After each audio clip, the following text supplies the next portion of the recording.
अस्सलाम वालेकुम व्यूवर्स, उम्मीद है कि आप सब खैरियत से होंगे। आज हम आपको ऐसे शख्स के बारे में बताएंगे जो इस जहां से चला गया है, जिसने 2 मुल्कों पर हमले किए और अपनी आलमी ताकत के ज़रिए उन मुल्क की हिफाजत फरमाई और उन पर कब्ज़ा अपना कायम रखा, लेकिन अपने ही मुल्क के लोगों के साजिश के शिकार हुए और इस साजिश की वजह से उसे फांसी दे दी गई थी। आज भी इस मुल्क के लोगों की बदकिस्मती बन चुकी है कि वहाँ कोई अमन नहीं है और हर वक्त जंग छिड़ी रहती है। जी हाँ, आज हम आपको सद्दाम हुसैन के बारे में बताएंगे। मिस स्टूडेंट चैनल में फिर से आने के लिए खुशामदीद। सद्दाम हुसैन 28 अप्रैल 1937 को इराक में पैदा हुए थे, जो कि किसान ख़ानदान से ताल्लुक़ रखते थे। उनके बाप के कैंसर की वजह से डेथ हो गई थी। उसकी माँ ने दूसरी शादी कर ली और उसके बाप उस पर तशद्दुद करते थे, जिसकी वजह से वो भागकर अपने चचा के पास चले गए थे।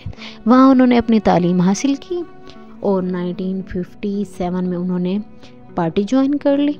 1959 में उन्हें अब्दुल कासिम गवर्नर के कत्ल के केस में सज़ाए मौत सुनाई गई, लेकिन वो वहाँ से भागकर फरार हो गए थे।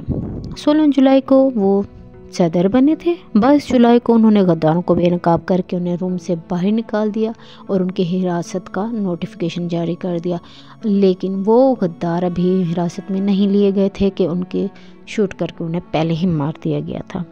1980 में ईरान पर सद्दाम हुसैन ने हमला किया और ये जंग 8 साल तक जारी रही और इसमें लाखों लोगों की जानें चली गईं, लेकिन बहरहाल सद्दाम हुसैन ने ईरान पर अपना कब्ज़ा जमा लिया। इसके बाद उन्होंने कुवैत से मुकाबले शुरू कर दिए। कुवैत ने भी इनके खिलाफ साजिश स्टार्ट कर दी थी।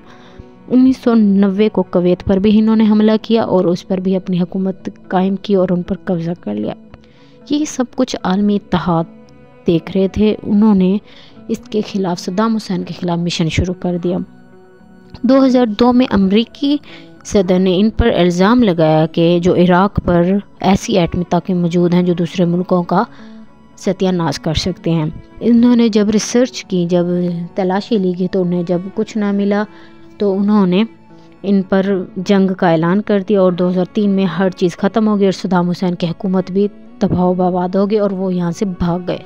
लेकिन इसके बाद सद्दाम हुसैन के ख़ानदान के अफराद के साथ क्या हुआ, उनके जो बेटे थे उदय, उनकी बेटियां उदय, किसी का बेटा मुस्तफ़ा फायरिंग की लड़ाई में मार गए। जब अमरीकी अफवाज ने ढूंढ लिया, सद्दाम की बेटी रगाद और ख़ानदान के दीगर अफराद अर्दन फरार हो गए।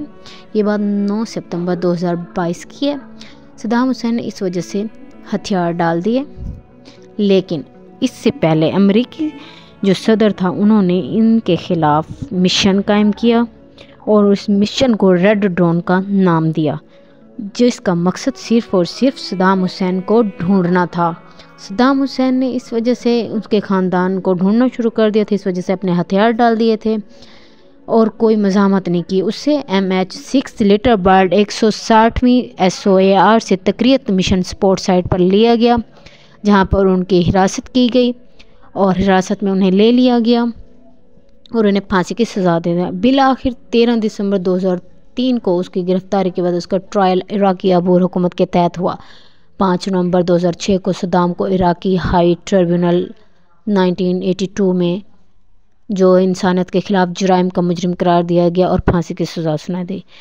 30 दिसंबर 2006 को फांसी दे दी गई थी, लेकिन जो फांसी दी गई सद्दाम हुसैन की फांसी का ईद उल अज़हा का दिन चूज़ किया गया था और फांसी के वक्त उन्होंने दुरूद शरीफ पढ़ रहे थे और कलमा शहादत भी पढ़ा, लेकिन अभी कलमा शहादत कंप्लीट भी नहीं हुआ था कि उनके तख्ता खींच दिया गया था। फांसी का एक गवाह समीउल अस्करी ने कहा, उससे पहले कि उसके गले में रस्सी डाली जाए, सद्दाम ने अल्लाह अकबर का नारा भी लगाया था। उम्मत मुस्लिमा की फतह हो गई और फ़लस्तीन अरब है। सद्दाम ने इस बात पर भी जोर दिया कि इराकी अमरीकी हमल आवारों से लड़ो और अपने इराक की हिफाजत। यूँ उन्होंने एक अपना पैगाम दिया है इराक वालों के कि वो अपने मुल्क की और अपने इस्लाम की हिफाजत करें और अमरीकी प्रोपेगेंडा से बच के रहें। अल्लाह हाफ़िज़।